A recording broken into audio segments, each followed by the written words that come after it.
Si vous avez peur de vendre, vous allez mourir pauvre. Si vous avez peur de vendre et de surtout vous vendre, vous allez mourir pauvre. Je vais me répéter. Si vous avez peur de vendre et de surtout vous vendre, vous allez mourir pauvre. Parce que la vente, elle est au cœur de tout ce qu'on peut faire. Que vous soyez étudiant, que vous soyez salarié, que vous soyez pire encore entrepreneur, la vente est au cœur de tout ce que vous allez faire au quotidien. Si vous êtes étudiant pour chercher un stage, que ce soit académique ou un stage professionnel, il va falloir vous vendre.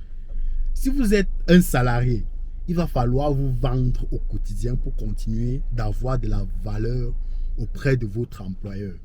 Si vous êtes un entrepreneur, c'est pire encore parce que cela signifierait que vous avez soit des produits ou soit des services que vous devez vendre au quotidien. Et au-delà de vendre les produits ou les services, vous devez vendre votre personne. Parce que ce ne sont pas que vos produits ou vos services que les clients achètent. Non, au-delà des produits ou des services, ils achètent une personne, ils achètent une marque qui doit être vous. Ça veut dire que vous devez pouvoir suffisamment vous vendre afin qu'on puisse, au-delà de vous acheter vos différents produits et vos services. Ça veut dire que la vente est au cœur de tout ce qu'on fait. Et donc, si vous ne savez pas vendre, ni vous vendre, la conséquence est que vous allez mourir pauvre. Il n'y a pas un débat là-dessus. Maintenant, au quotidien, beaucoup de personnes ont cette difficulté-là à pouvoir vendre ou alors à pouvoir se vendre. Et quand je dis ça, naturellement, la question qu'on me pose, c'est « Mais Ruther, comment je fais pour me vendre? Comment je fais pour vendre mes différents produits et services afin de ne pas mourir pauvre, comme tu le dis? Comment je fais pour surmonter la peur d'aborder des personnes et de leur vendre mes produits ou mes services? Comment je fais pour surmonter la peur d'aborder des personnes et de pouvoir me vendre à eux? Et donc, pour répondre à cette question qui est la difficulté de pouvoir vendre ou de pouvoir se vendre, je vais vous conter une petite histoire que j'ai vécue il y a de cela quelques mois.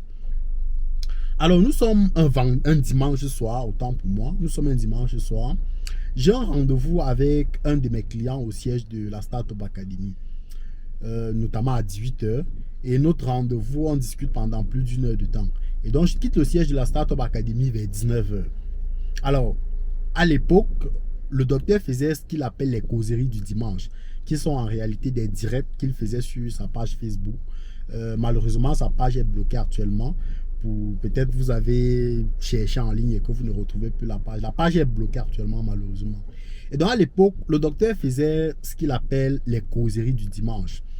Et donc, moi, je rentre donc, il est 19 h, le direct a commencé.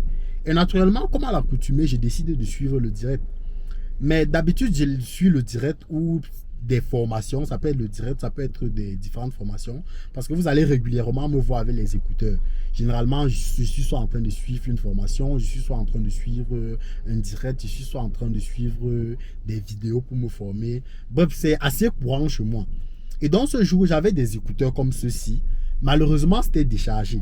Parce qu'en arrivant au siège de la Startup Academy, le client m'attendait déjà. Et quand je sortais de la maison, la batterie était déjà plus ou moins faible. Et donc, j'arrive, donc on discute directement et je n'ai pas le temps de brancher mes écouteurs. Donc, en rentrant, le direct est en train de passer. Mais seulement mes écouteurs sont déchargés et que je ne peux pas mettre les écouteurs pour les suivre de façon à ne pas déranger les autres. J'entre dans le taxi en ayant lancé le direct. Et à côté de moi, il y avait une demoiselle. Je vais l'appeler ainsi. Je ne sais pas si c'était une demoiselle ou une dame. Du moins, s'il y avait une demoiselle. Et j'entre dans le taxi. Je la salue naturellement. Je passe un bonsoir et je m'assois. Je continue à suivre mon direct normalement, comme si de rien n'était. Et on parcourt donc quelques kilomètres. Et elle m'interpelle. Et elle me dit, je suis le direct et c'est assez pertinent. Vu surtout le thème que celui qui donne le direct, qui était le docteur Claudel, est en train de donner. Je lui dis oui, régulièrement il donne des contenus toujours aussi pertinents comme celui-là. Et à elle de me demander si je le connaissais personnellement. Je lui dis oui, je le connais personnellement, c'est mon mentor, on travaille ensemble et tout. Et elle me dit qu'elle est intriguée. Et à moi de lui demander mais pourquoi elle est intriguée. Elle me dit non, c'est rare de voir les jeunes qui entrent dans le taxi et qui suivent ce type de contenu. et que ce ne soit pas de la distraction, que ce ne soit pas des vidéos des TikTokeuses, que ce ne soit pas des vidéos de nos humoristes par exemple. Je n'ai rien contre eux naturellement, mais elle disait qu'elle était intriguée de voir quelqu'un qui entre dans le taxi et qui n'a pas les écouteurs et suit un contenu éducatif. Et à moi de lui dire, bah, je le fais régulièrement. Donc, j'ai envie de dire, il n'y a rien de nouveau dans l'air. Moi, je le fais assez régulièrement. Et elle me faisait comprendre qu'elle était assez intriguée de voir un jeune le faire. Alors, je lui dis, ok, d'accord, mais moi, je le fais naturellement. Donc, il n'y a vraiment rien de nouveau aujourd'hui. Et elle me dit, ok, si je suis ce type de contenu et que elle suivant un peu aussi la Startup Academy, ça veut dire que je peux m'intéresser ou je m'intéresse à tout ce qui peut me permettre de gagner un peu d'argent. Et à moi de lui répondre, oui, l'argent, on en a toujours besoin. Et donc, si tu as un moyen de me faire gagner un peu d'argent, bah, je serai tout oui, je suis à ta disposition et je t'écoute. Et bon, je devais descendre à Eliguefa. À l'époque, il y avait ma chambre d'étudiant dans ce quartier-là, à la chapelle Eliguefa plus précisément. Et donc, on n'était plus très loin de ma destination. Elle dit, ok, comme on ne va pas trop durer dans le taxi, comme toi tu descends bientôt, ce qu'on va faire, c'est que tu vas me donner ton numéro. Je lui dis, ok, il n'y a aucun problème, surtout que c'était une très belle demoiselle. Donc, qui suis-je pour refuser de donner mon numéro lorsqu'une belle demoiselle demande cela? Et je lui donne donc mon numéro, elle enregistre et elle m'appelle sur le coup pour que je puisse également enregistrer le sien. Alors, après, je descends naturellement parce que, comme je l'ai dit, je n'allais pas beaucoup de la Startup Academy à Eliguefa, c'est pas très loin. Donc, en taxi, c'est maximum 10 minutes. Et j'arrive dans ma destination, je descends. Et quelques heures seulement après, elle m'écrit et elle continue de me dire combien de fois elle est intriguée. Et je lui dis, ok, moi je t'écoute. Tu m'as parlé d'une opportunité qui pouvait me faire gagner de l'argent. Et c'est pour ça que je t'ai donné mon numéro. Donc je suis particulièrement intéressé à écouter ce que tu vas me dire. Elle me dit, ok, elle ne veut pas le faire au téléphone. Donc elle aimerait que le lendemain, je la retrouve à Lyric. Pour ceux qui ne sont pas au Cameroun, Lyric, c'est l'Institut des relations internationales du Cameroun. Donc c'est une école qui en principe doit former des diplomates et tout ce qui va avec. D'accord, je lui dis, il n'y a pas de souci. Demain, je vais te retrouver à l'Iriton, prendre un rendez-vous à 12h30 parce que c'est l'heure de ma pause à Polytech où je fréquente. Et à 12h30, donc, je prends ma pause. À 12h15, j'ai 10 minutes pour arriver à l'Iric. Et quand j'arrive à l'Iric, je lui fais signe que je suis là. Et on arrive donc, elle me reçoit au restaurant, je m'assois. Et elle me dit de commander un plat. Bon, naturellement, je refuse parce que voilà, ne connaissant pas quelqu'un, c'est souvent un peu difficile que voilà, tu m'offres quelque chose d'un premier coup comme ça. Je prends parce que je ne sais pas toujours sur à quoi m'attendre. Donc, je lui dis, ok, je n'ai pas faim. J'ai mangé avant d'arriver. Donc, dis-moi ce que tu devais me dire. Et à elle de me dire, ok, elle est dans un marketing des réseaux. Et ayant vu l'intérêt que je portais au discours que le docteur Claudel tenait dans son direct, elle est sûre que ce marketing des réseaux-là peut m'intéresser et que je peux véritablement travailler là-dedans pour pouvoir générer des revenus sur la durée. Et voilà, malheureusement, j'ai décliné l'invitation, si on peut appeler ça ainsi. Parce que le marketing des réseaux, j'en ai fait auparavant. Donc, je connais ce que ça coûte. J'en ai fait 2 ou 3 marketing des réseaux. Et c'est une activité que malheureusement, j'ai abandonnée. Parce que voilà, beaucoup y entrent en se disant qu'on va gagner beaucoup d'argent, on va faire ci, ça. Alors que c'est une activité qui est quand même assez contraignante. Beaucoup y vont parce que voilà, on a décidé des pyramides et tout ça. On a décidé des arbres plus précisément. Et ils ont vu, ils voient l'argent et ils se disent que non, c'est une activité facile. Moi, je savais que ce n'était pas une activité facile. Et au-delà du fait que ce n'est pas une activité facile, c'est une activité que j'ai décidé de ne plus exercer il y a un bon nombre d'années pour plusieurs raisons. Peut-être que je vous donnerai dans une prochaine vidéo. D'ailleurs, si ça vous intéresse, peut-être je pourrais vous donner mon avis là-dessus sur tout ce qui est marketing des réseaux, tout ce qui est, voilà, système MLM. Peut-être je vous donnerai mon avis là-dessus dans une prochaine vidéo si ça vous intéresse. Et donc, je lui dis, ok, merci de m'avoir proposé cette opportunité, mais malheureusement, je ne pourrais pas y prendre part. Et voilà, on est donc resté en contact naturellement. Et je vous raconte cette histoire parce qu'il y a quelque chose de fondamental à retenir là-dedans. C'est que beaucoup de filles ont des atouts qu'elles n'exploitent pas. Elles se disent que non, ce sont les hommes qui doivent venir vers moi. Si un homme ne me drague pas, non, ce serait inconcevable que moi, parce que je suis une belle fille, que j'aille vers un homme et que j'utilise de mes atouts pour l'intéresser. Ce qui est une erreur fondamentale, parce que c'est aussi ça se vendre. C'est aussi ça se vendre. Et vous comprendrez naturellement que cette fille, bien qu'elle soit belle, elle m'a abordé pour se vendre d'abord. Et peut-être après pour vendre ses différents produits et services, qui sont les produits du marketing des réseaux dans lequel elle était. Et cela m'amène à la réponse qu'on s'est posée dès le départ. Comment faire pour surmonter la peur de vendre et la peur de se vendre? C'est simplement, la première chose, ce serait d'intégrer un écosystème dans lequel on vous pousse plus ou moins à le faire. Parce que c'est ça l'une des choses qui est magnifique dans le marketing des réseaux. C'est que lorsque vous y êtes, vous êtes obligé d'apprendre la vente. Vous êtes obligé d'aller vers les gens, vous présenter. Vous êtes obligé d'aller vers les gens, leur dire ce que vous faites dans ce marketing des réseaux. Vous êtes obligé d'aller vers les gens, leur parler des produits et des services que vous proposez dans votre système de marketing des réseaux. J'ai envie de dire, c'est une obligation, surtout si vous souhaitez progresser. C'est fondamental de passer par cette étape. Et donc, si aujourd'hui, vous avez peur de vendre, vous avez peur de vous vendre, l'une des choses que je vous recommanderais, c'est d'entrer dans un système de marketing des réseaux. Pas pour gagner beaucoup de millions, pas nécessairement. D'ailleurs que dans la plupart des systèmes de marketing des réseaux, vous ne gagnerez pas nécessairement des millions. Mais si vous souhaitez apprendre, si vous souhaitez vous challenger, si vous souhaitez surmonter la peur de vous vendre et de vendre des produits et des services, une chose magnifique que vous pouvez faire, c'est d'intégrer un système de marketing des réseaux. Parce que ça va vous contraindre à aller vers les gens. Ça va vous contraindre à vous rapprocher des autres. Ça va vous contraindre à partager le peu que vous savez. Parce que ce n'est qu'avec ça que vous pourrez vendre et surtout vous vendre. Donc, ceux qui me disent au quotidien, Ruther, j'ai bien envie de me lancer dans la vente, mais j'ai peur de vendre, j'ai peur de dire à quelqu'un que je vais te donner ce produit ou ce service contre de l'argent.